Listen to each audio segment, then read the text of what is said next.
Kami ang Lady Bosses! Mga sis, tara, let's! CR tayo. Let's go! Hello! Oo. Bago ka magreklamo, Kay, ang guest natin ngayon ay si RJ Acorantes at Jomar J ng Buhangin Brothers.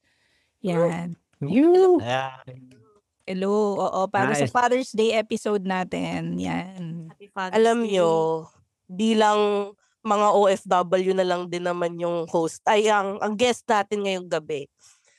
Kasi ang reklamador ko, putsa, malapit na akong manganak eh.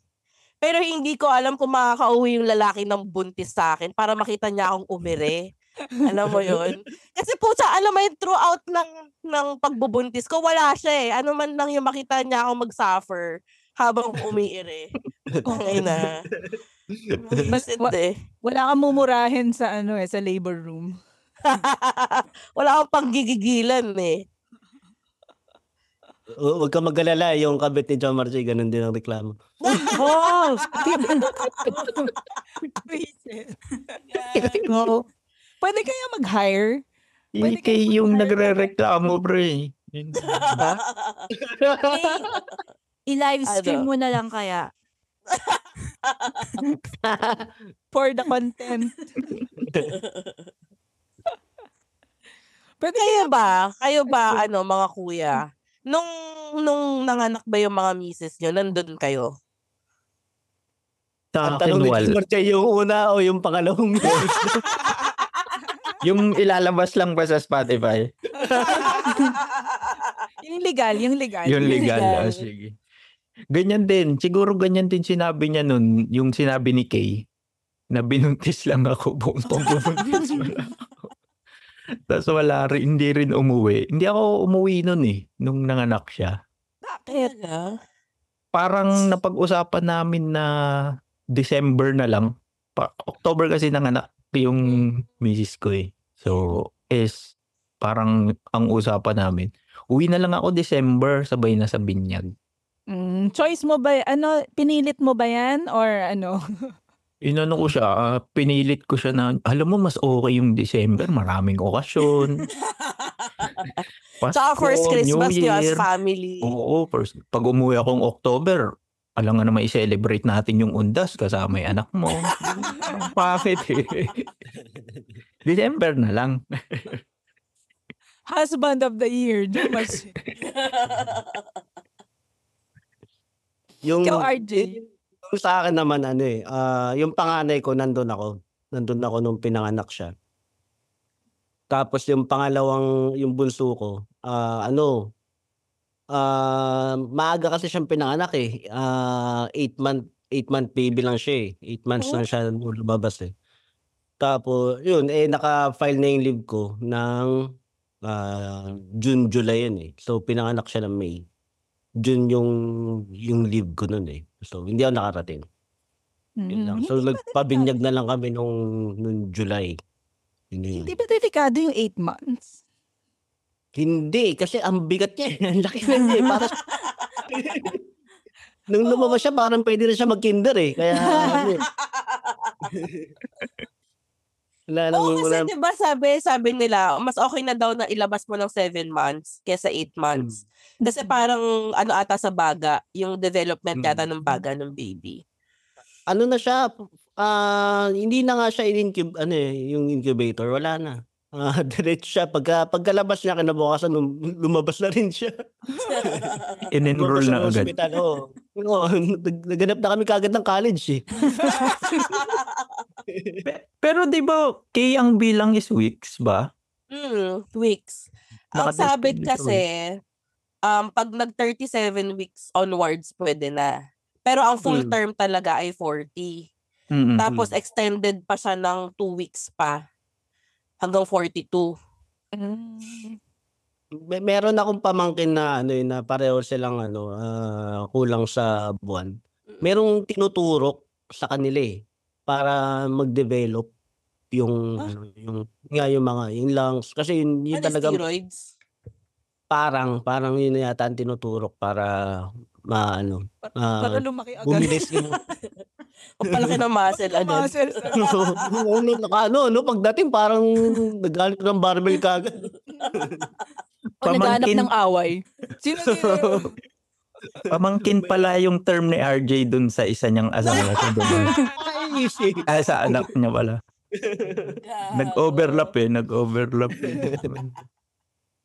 Teka,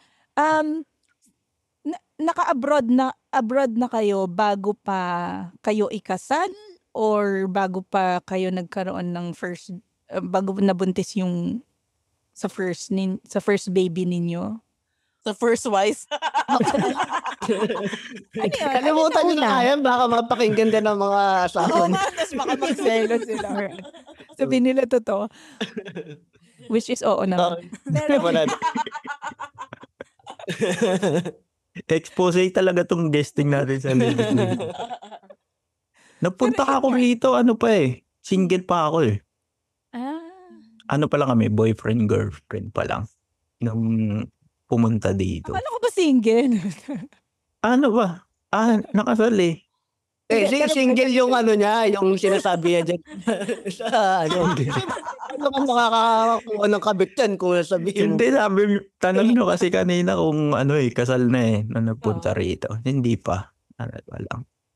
In a relationship pa lang sa Friendster. Nakalagay. Friendster pa nun.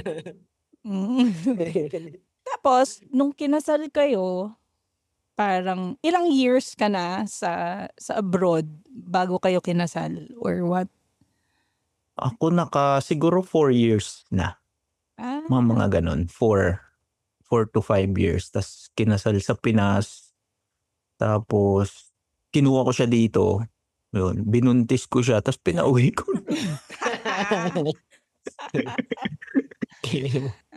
So Yun, tanggap yun yung na niya story pala na namin. tanggap na Ganda niya. yung kapalaran niya.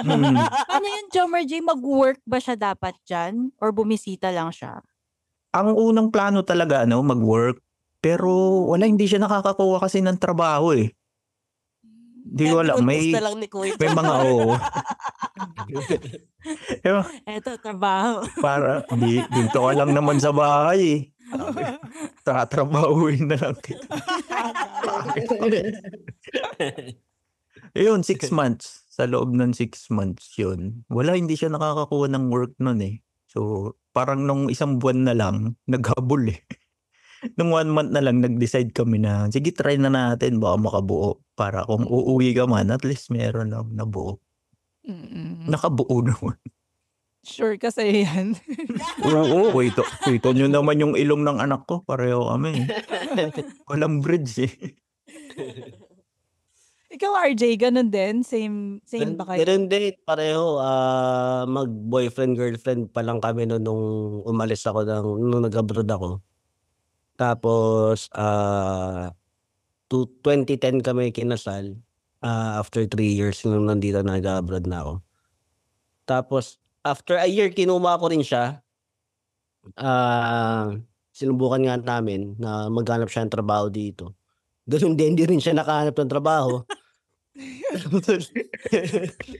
Umuwi siya nun sandali. Tapos kinuha ko para maging permanent na siya. So, binisahan ko na siya under sa akin.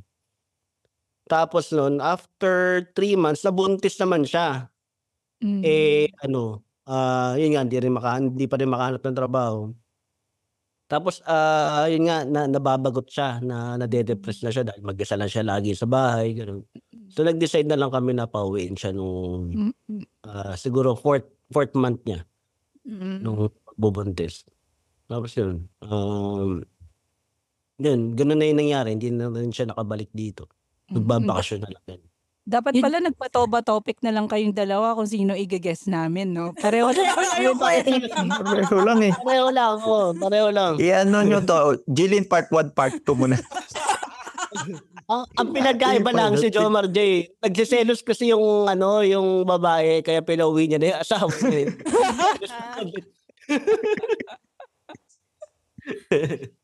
Tapos, paano naging transition nyo nung nagka-baby na kayo? Paano yung dynamics nyo, ganyan, nung wife mo? Yung sa asawa ba? Parang nung una, Siyempre yung postpartum eh. Oo. Parang pag naalala ko doon, pag nagbabakasyon ako, parang pag 3 weeks ako, tinatanong na ako, kailan ka bababalik? Talaga pinapalayas ka na. Pinapalayas. Ay, shit.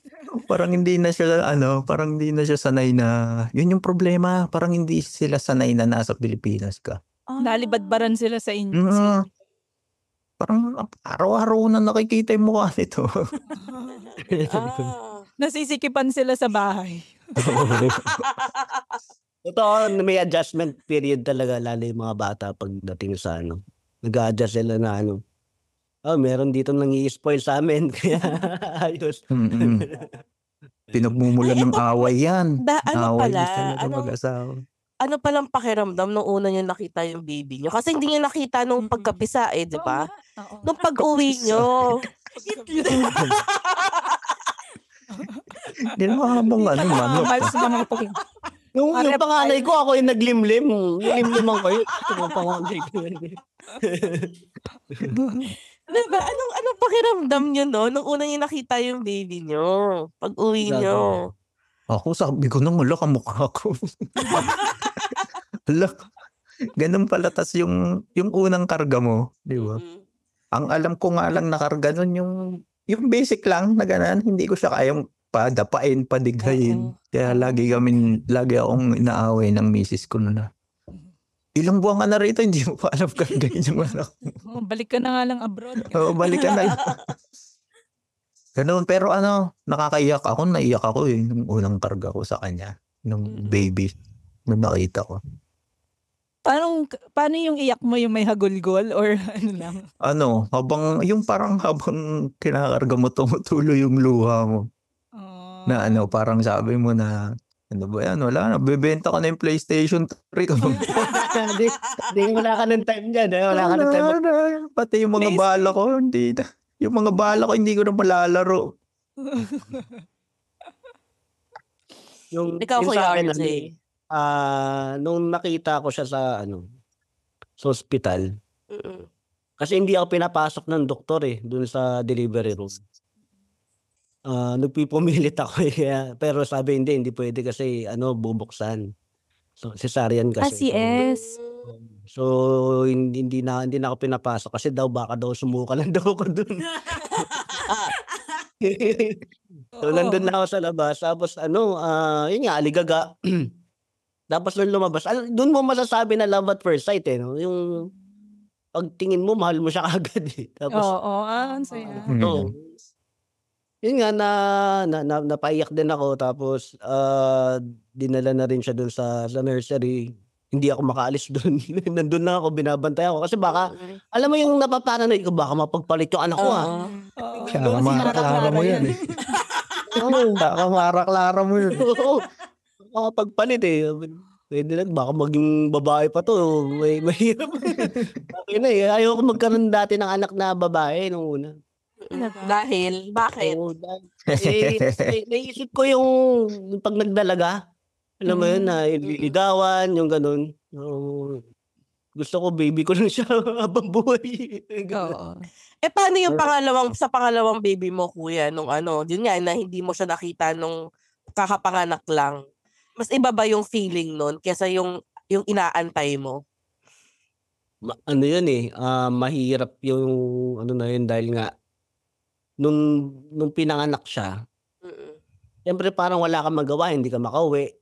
Iisip ko na ngayon parang total weekend naman pwede naman siguro kung bumili ng ticket. Balikan? Lang, siguro 2 araw lang tapos balik na rin. Kaya lang sabi nga nung na hindi okay lang yung asawa mo, okay lang yung anak mo. So hindi na, naghihintay na lang ako ng yun nga kasi after 1 month naman uuwi na rin ako. Nung nakita ko siya sa bahay, ang nangyari, pinagtimpla kaagad ako ng dede nung asawa ko. Yun ang nangyari. Yun ang mangyayari, mawawala ng panahon sa iyo asawa mo tapos ikaw na yung gagawa nung trabaho niya habang nakabakasyon ka. So, walang tulugan yun. Hindi ka na matutulog. Doon ko nararanasan yung hindi natutulog sa gabi. I mean doon sa panganay ko. Yung panganay ko kasi ano, yun yung ano siya, yung mahirap alagaan dahil nga ang gising niya madaling araw. Tapos doon siya iyak ng iyak. Tapos yung pangalawa namin, yun yung matiwasay yung buhay namin mag-asawa. Nakakatulog kami. Sabay yung tulog niya sa amin. Hindi siya mahirap alagaan. Yun. So, Meron bang option or meron bang option na madala niyo yung family niyo dyan? Para magkakasama kayo. Oo nga. Ikaw, Jamardy. Dito kasi naka-base siya sa trabaho mo. Sa visa mo. Parang ganun sila ka-discriminate. Talagang dinidiscriminate nila na pag ito lang yung sweldo mo, may bracket ng sahod or profession na pag ganito yung sahod mo, pwede mong dalhin yung pamilya mo. Pero pag nandito ka sa lower bracket na to, walang chance. Paano? I mean, hanggang kailan kayo ganyan? I mean, hanggang kailan kayong hindi magkasama ng family mo? Ako kasi parang napag-uusapan na rin naman namin na sa Pilipinas na lang rin ako. Parang sabi ko nga parang pag 10 years old na siguro yung anak ko, pwede na siguro akong sa Pilipinas na lang kahit doon na lang ako magtrabaho. 15 na. Hindi, so. Lalagpas na Lalagpas na ako. Alam mo ba, yung pangalawa yan, yung sa kapitbahay. Pwede na 20 yan. Hindi, na siya magna-9. Magna-9 na siya eh. So, napag-uusapan naman na namin na pwede na siguro. Kikitain na rin naman siguro yan sa Pilipinas. Tsaka, ang term ko nga dun sa anak ko, tao na siya.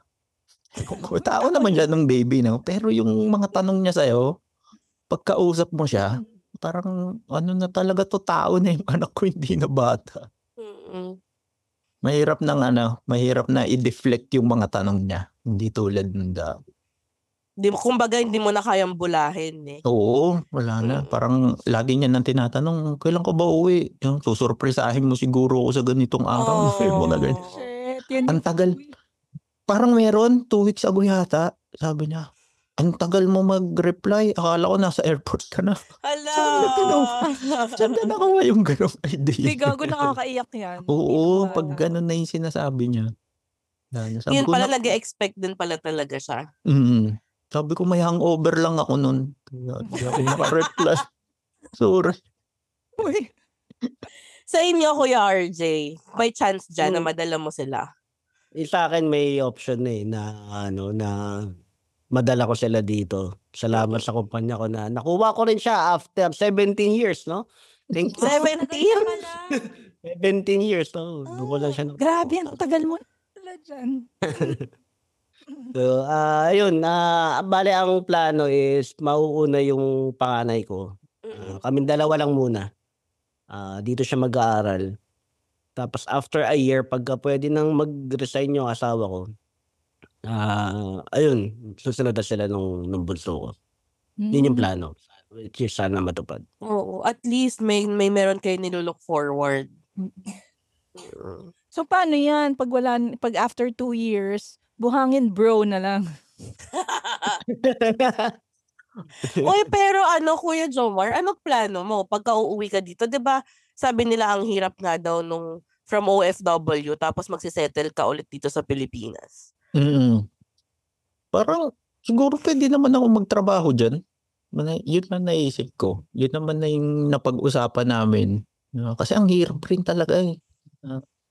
Pag ganyan na malayo. Tas hindi naman na rin ganun kaganda rito yung opportunity.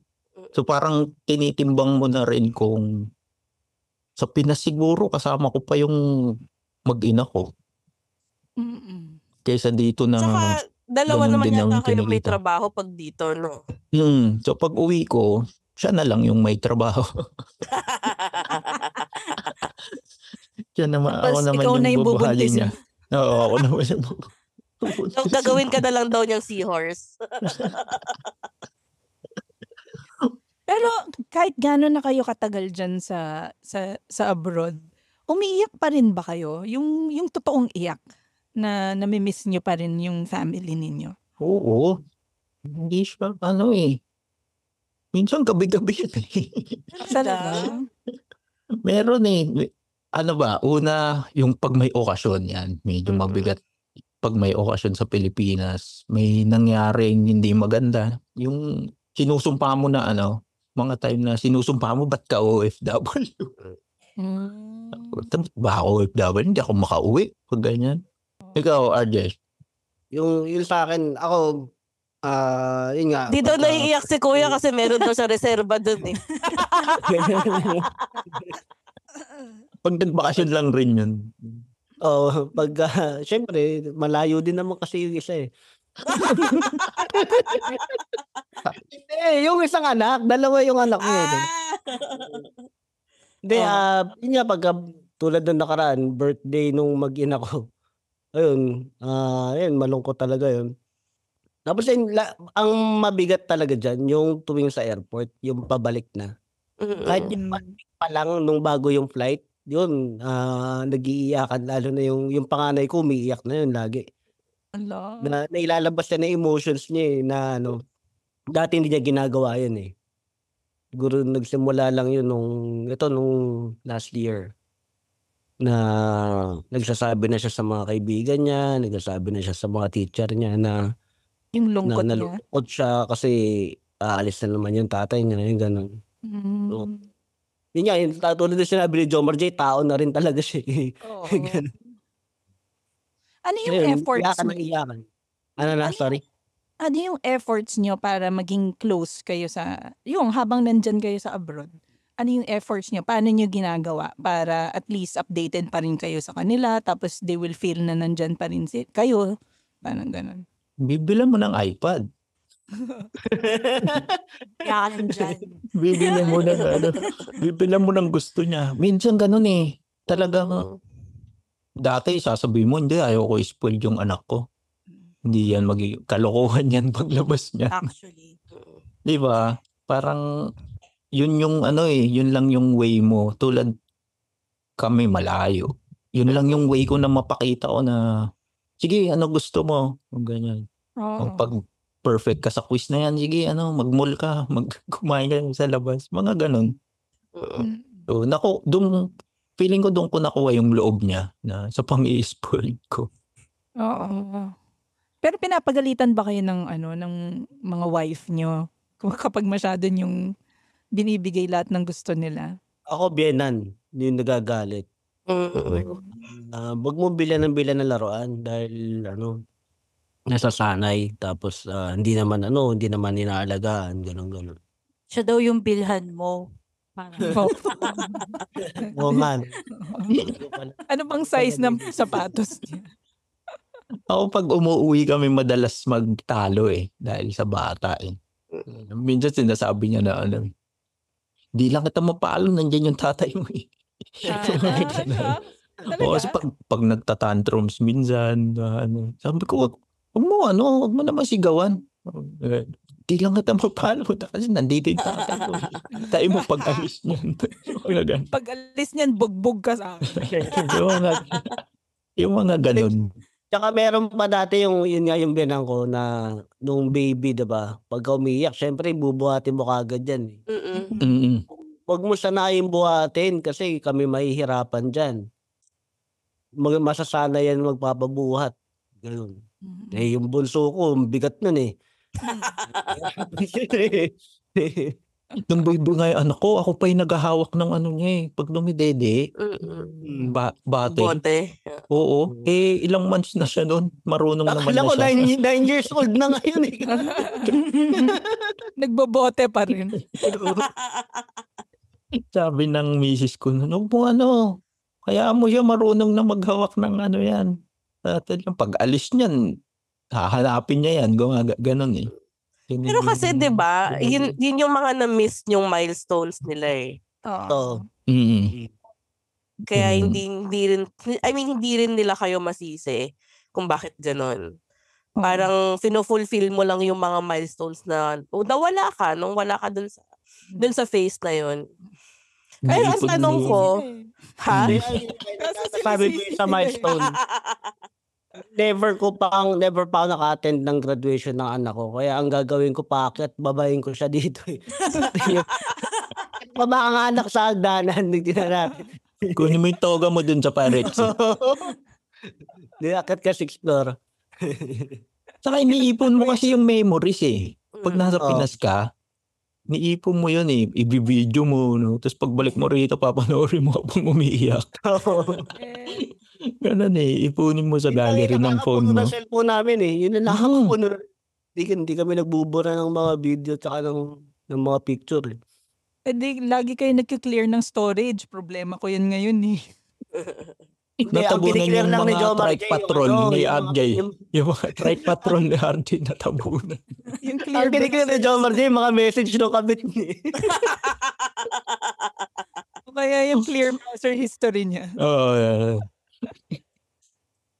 Pero ito seryoso. Syempre talaga namang nakakalungkot na magkahiwalay kayo nung bata, nung mga anak nyo. Pero kamusta kayo nung mga sa asawa? Kamusta kayo nung mga asawa nyo? Kasi syempre may mga different needs din naman yan. Like, Mm-mm. 'di ba? Yung sweetness nyo, paano na yun? Lalo ngayon may Video call ba bata. kayo? Go, RJ. Paano yung ganun? I mean, ang tanong ko na lang, sige, kasi baka iniisip nyo, tatanong ko kung nagbibidya call kayo. Hindi yun. Hindi yun. Tayo na. Hindi, kung paano yung relationship nyo Yung sweet mag-asawa. na, Oo.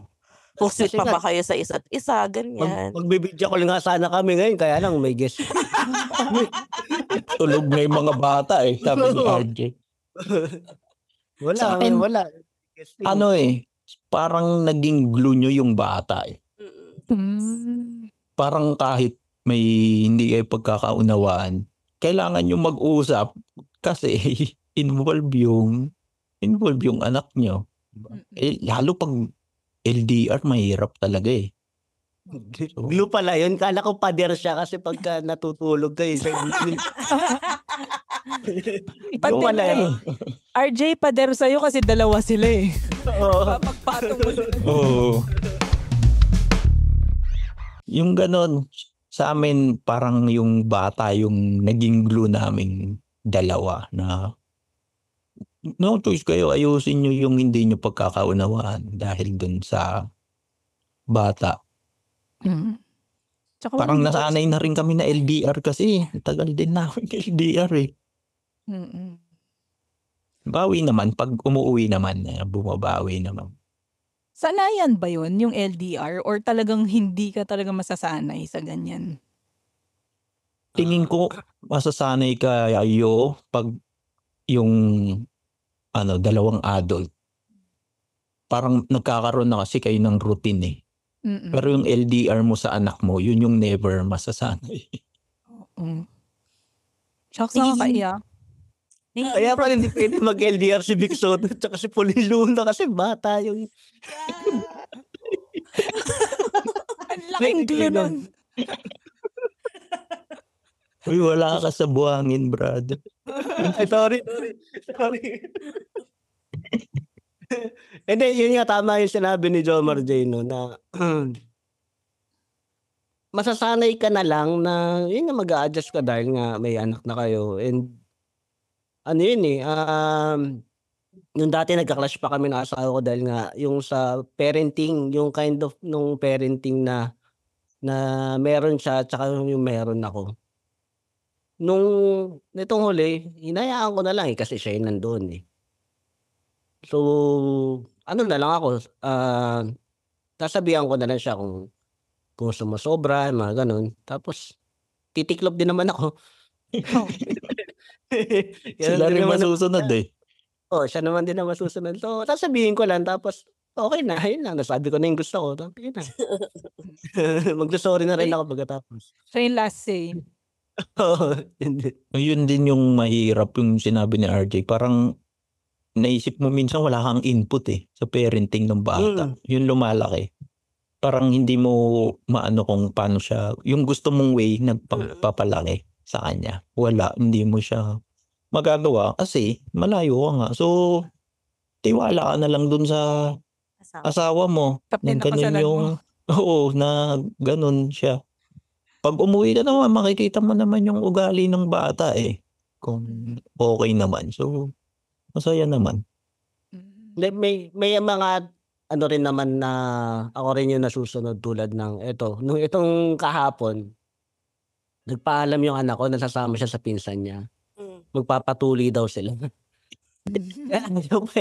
Ayaw payagan ng misis ko dahil nga ang gusto nung asawa ko sa surgeon daw magpatuli. Ganun dahil. Sabi ko, hindi, pasamahin mo lang para Eh, teka, saan ba alam nga? na. Saan ba sila magpapatuli? Eh, pinupukpok lang daw eh. Wala naman doktor sa La Union. Meron doktor doon. Wala ba? Yung mga na-aksidente sa surfing Di team, ba sa yung hilid, doktor yung may panyo dito tsaka may down-down? Si Tupac. Tapos yung Ito. bumaya ng nganga. Si Tupac yun eh. Yun, pumunta naman sila ng ospital pero hindi natuloy dahil nga yung pinsan niya, namahalan niya, yung magulang ng pinsan namahalan doon sa surgeon dahil 12 million pagpapatuli. 12 hindi siya million na? natuloy. Oo, 12 million. Kaka na? Kaya, Wow. ayun. Sabi niya, sabi ng asawa ko, 12 million, sige na, at least may kasabay siya. Kaya lang, yun nga, yung kasabay niya, hindi na rin tumuloy Oo. dahil Namahalan. namahalan. So, supot hanggang ngayon siya. Oo, nasa ko pa rin siya eh. Kaya siguro siya na Kaya siguro siya nag-decide na magpatuli eh. Nasa ko yun. Sabi niya, agay mo ako, nak, sabay na tayo. Baka may discount yung 12,000. Oo nga, no? Yung padaan sa pilit yan, nak. Alam ko may tanong si Jeline kanina eh. Yung selos, nagiging problema niyo ba yan since LDR? Sa ano ba? Anak? Or Net, sa mag-asawa. Yung sa anak sa labas na. hindi, yung selos sa anak sa nanay. Ba't tayo iniiwasan Yan. mo? Mas ganyan din sa amin eh. Hindi, sige ikaw, John Martin. Ikaw, Project. Hindi, pagka loyal ka, hindi naman nangyayari. Yes. Yun. Parang umatma yung isang bro. Yun yung sa episode na to. Yun yung ikaw. Hindi, wala eh. May tiwala kami sa isa't isa eh. Siguro nagkakaroon lang ng selos dati nung yung sa bata dahil tulad yan, yung kakain kami sa labas. Alam mo yung siya yung nagpapakain sa bata tapos ako ninanamnam ko pa yung pagkain. Sinasabi ng asawa ko, ikaw pagkatapos na itong kumain ng anak mo, tsaka ikaw maglalaro na lang kayo. Ako kakain pa ako mamaya, gutom na ako eh. Bilisan mo kumain dyan para ikaw magsubo dito. Ganun. Sa anak, minsan ganun nangyayari. Oh, may issue pala talagang ganyan, no? Oo, lalo pag baby pa lang siya, di ba? Naalala ko yung sabi ni RJ, hindi kayo pwede nang sabay kumain uli. Ang dami niyang hindi na pwedeng gawin na nung ginagawa niyong dalawa lang kayo. Naalala ko kasi nung baby siya, sabi ko nagtayong Making J pa yata yung kay Katniss. Sabi ko nagtayong sini. Paano ka manonood si mag-alaga ng anak mo? Ay, wag nga plano. Parang, nga pala, hindi pa siya pwede sa sinihan. Yung mga ganun, yung adjustment mo.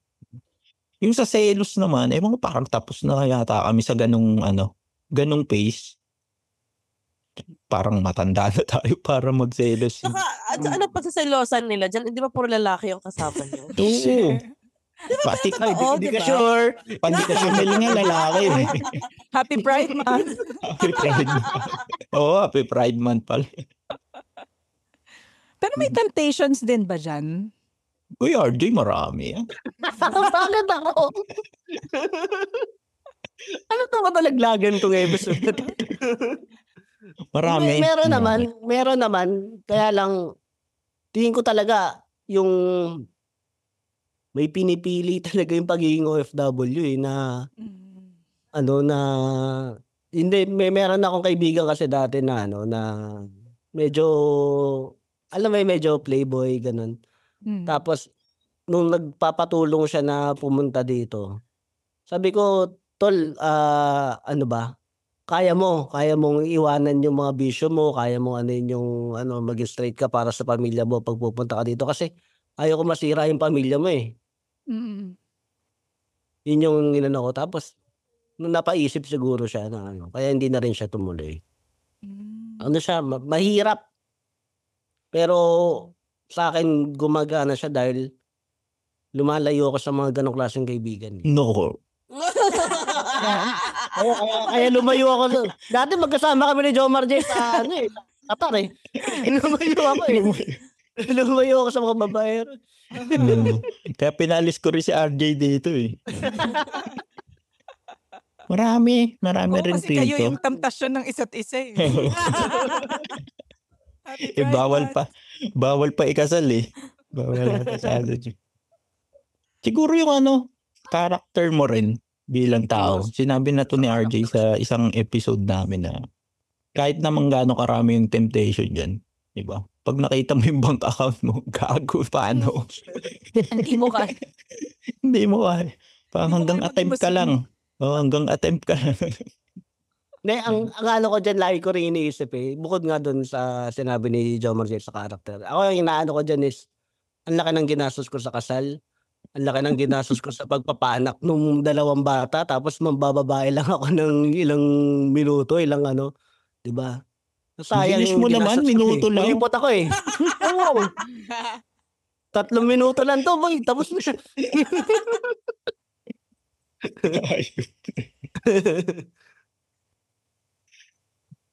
Pero ano nga din, tama din yung sinabi nyo, yung maiisip mo kung magkano yung ginastos mo. Kasi yan din yung sinasabi niya sa akin, yung nakabuntis sa akin. Panindigan natin yung nakabuntis. Kasi, syempre malayo kami eh, na parang, baka mamaya kung ano-ano nang ginagawa mo dyan. Sabi, naririnig mo ba yung sarili mo? Alam mo ba kung magkano yung gagastusin ko sa panganganak mo? Hindi ko nga alam, sabi niya, saan ko pa kukunin yun eh, magbababae pa ako. Sabi ko, buti na lang din pala, doon ako sa mahal na ospital. Pero may sugar mommy naman eh. Ay, sorry.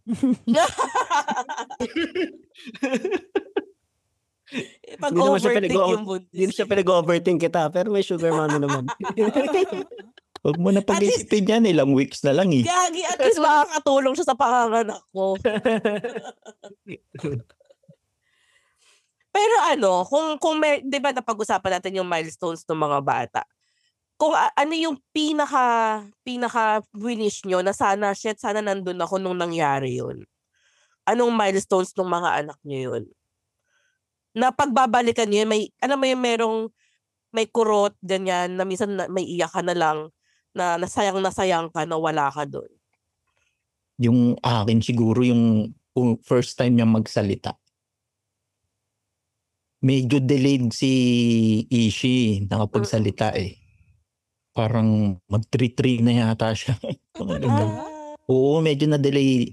Ano na nga yun eh, kinakabahan na kami na pa-speech therapy na. Pero okay naman. Oo, dinala ko sa Disneyland. Salita.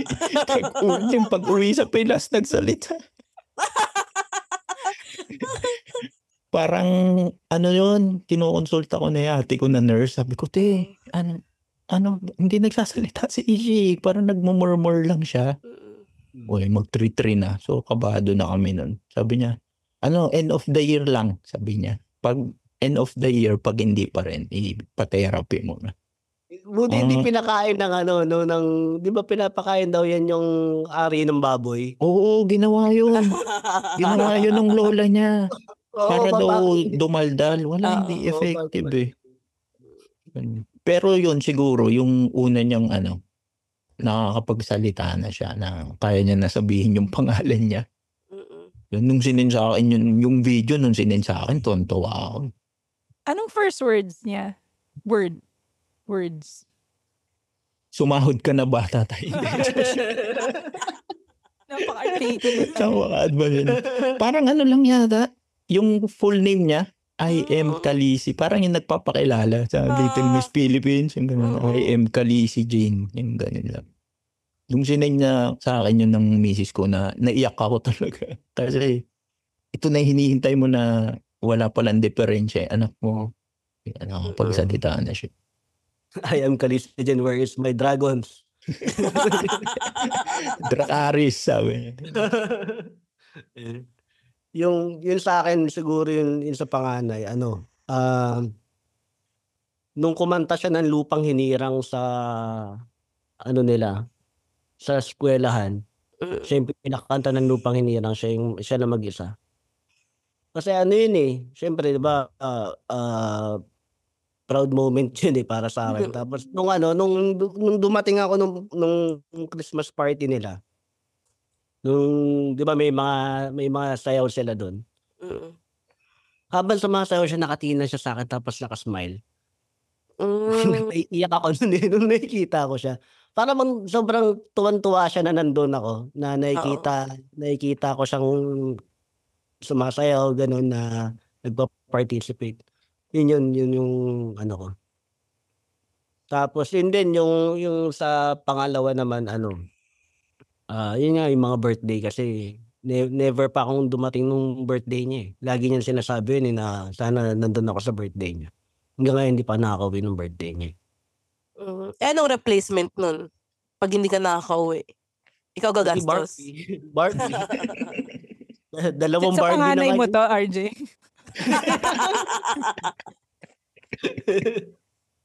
Nagpapabili nga rin yung Barbie. May tanong ka pa, Jeline? Siguro, may mga natutunan ba kayo sa sarili niyong tatay na parang na-apply niyo sa pagiging tatay niyo ngayon? Gandang tanong nun Ang hirap po niyan Teka lang, may tatay ba kayo? Patay na pareho. Patay na pareho. Tagal na rin kasi patay ng tatay ko 2005 pa yata Ano ba na-apply?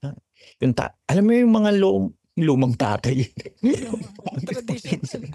yung mga traditional na tatay, Oo, ganun siya. parang never ka nilang inakap, di ba? Never nila sasabihin sa'yo na proud Mahal ka. sila sa'yo, na mahal ka Oo. nila. Siguro ang natutunan ko na nung nagkaanak ako, sasabihin ko lahat sa anak ko yun. Oh, grabe. Na parang lagi mong sabihin sa anak mo na kahit sa message na I love you, proud ako sa'yo. Yung mga ganon. Yung na di mo hindi ka, narinig. Oh. hindi mo parang huwag kang matakot na express yung feelings mo sa bata. Hindi dahil porket tatay ka dapat macho ka, diba? Parang ganun kasi dati yung kultura nila. Machismo. Ngayon, parang ako ganun yung ginagawa ko kay Ishi. Parang laging lalambingin mo siya kahit sa anong way na mapakita mo. Yan pareho nung kay Jomar J, ganun din. Ganun din ako sa mga anak ko yung tatay ko, medyo naman siya, malambing naman siya, pero never kong narinig sa kanya yung I love you. Nung ito lately lang, nung may anak na ako, doon ko na siya nadidinig na nag-I love you. Doon lang niya ako Di ba sinasabi nakakailang? na Di ba yung parang antagal niyang hindi nagsasabi ng I love you sa'yo, tapos biglang mag-I love you siya sa'yo? ewan ko, siguro nakita niya kasi na kailangan niya na dahil nagpapadala ako ng pera ng Pagkanasigin ko na wala pong padala si RJ, nag-I love you din. Siguro yung tatay ko nun yung panahon na yun nung ako na yung nagbibigay ng pera. Pero yun, tapos yung pangalawa is tinuturo ko to lagi sa sa panganay ko na huwag ka mananakit ng babae. Yun. Kasi yun yung nakita ko sa tatay ko never kung nakita siya pinagbuhatan niya ng kamay yung nanay ko, ganun. So yun talaga yun ko, never ka mananakit ng babae. And yun, respetuhin mo lahat ng tao. Yun lang yung tinuturo ko sa mga bata. Kahit sino pa yun, respetuhin mo. Saya naman ng episode na to, nakakaiyak.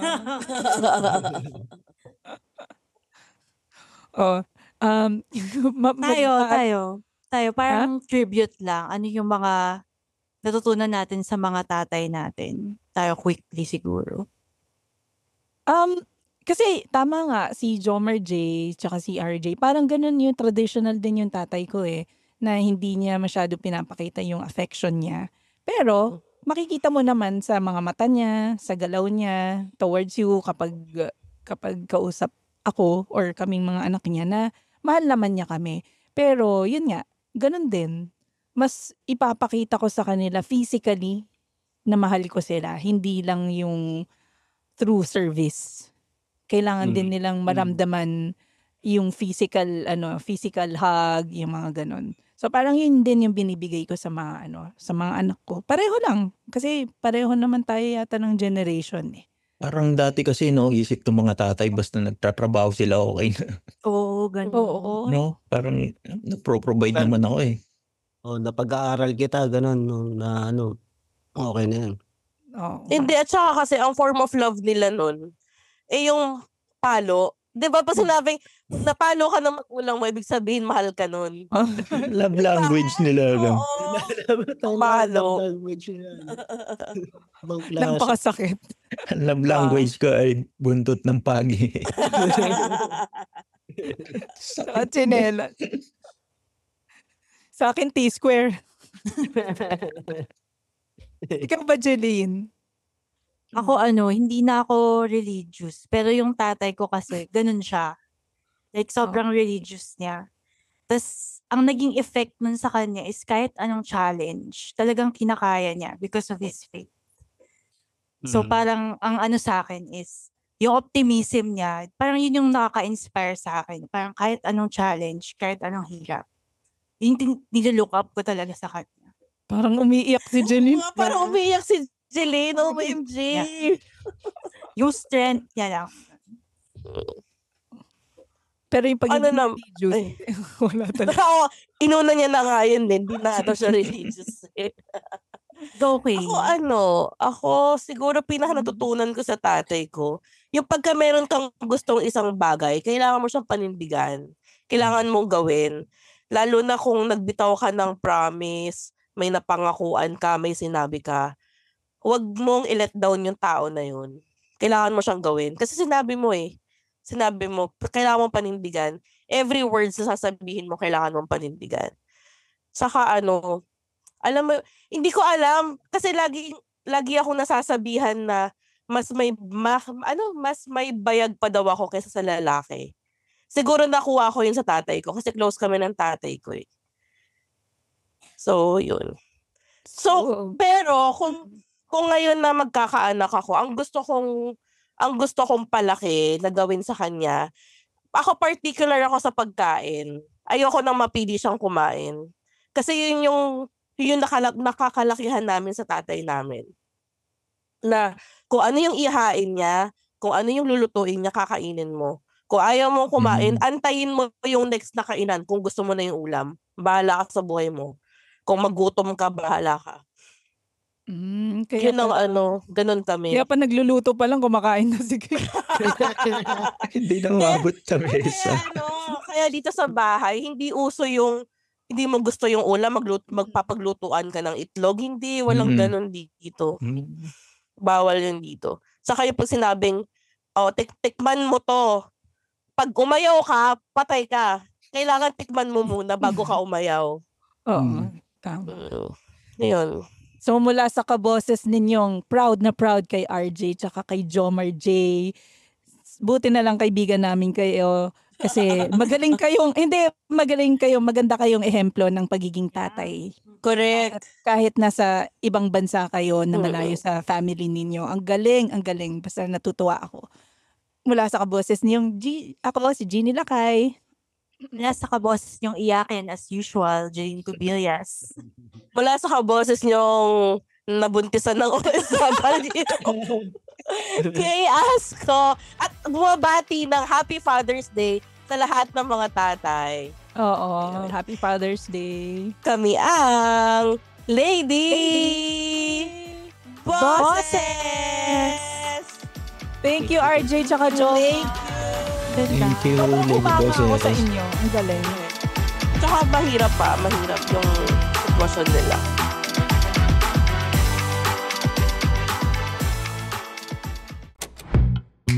The Pod Network Entertainment. The opinions of podcast creators, hosts, and guests are not necessarily reflective of the official stance of the Pod Network Entertainment, its hosts, or other network programs. The content created by the people behind the podcast is personal and not meant to harm any religion, ethnicity, group, organization, company, or individual.